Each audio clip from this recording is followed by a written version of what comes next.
Le 3 août 1997, je vais vous raconter l'histoire d'une course.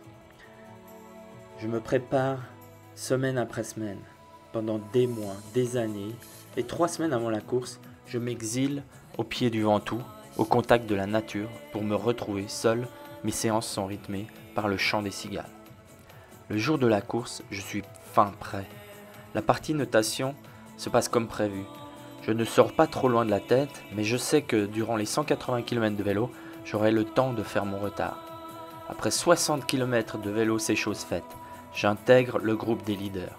Je me dis que je vais rester dans cette position et observer pour jouer mon joker sur le marathon, mon point fort. C'est sans compter une énorme hypoglycémie qui me cloue littéralement au sol. Après 100 km de vélo, je suis vidé, je n'ai plus de force et je vois à nouveau s'envoler mes rêves de victoire avec les leaders de la course. Je n'ai même pas l'énergie d'être déçu tellement je suis épuisé. Je zigzague dans la plus raide des montées du parcours. Complètement désabusé, je ne parviens péniblement à relier le prochain poste de ravitaillement où je décide de m'arrêter. Je m'assois et je mange tout ce que je trouve. Je prends mon temps. De toute manière, la course est terminée pour moi maintenant.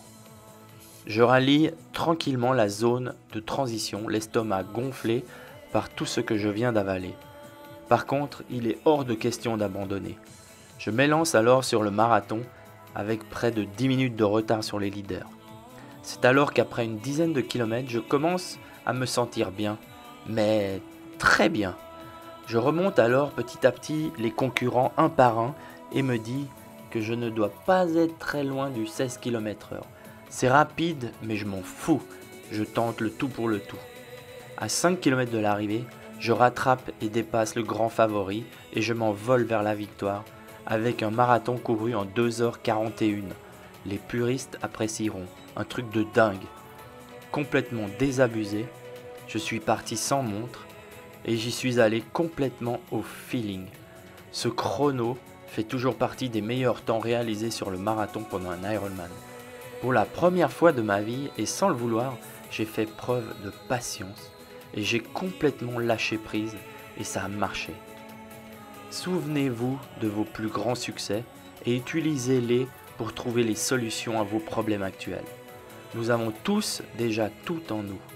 La plupart des gens ont l'habitude d'analyser les problèmes pour trouver des solutions, alors qu'il a été scientifiquement prouvé que nous obtenions de bien meilleurs résultats en passant par nos succès pour trouver les solutions, et ceci sans réveiller les douleurs liées à certains traumatismes du passé.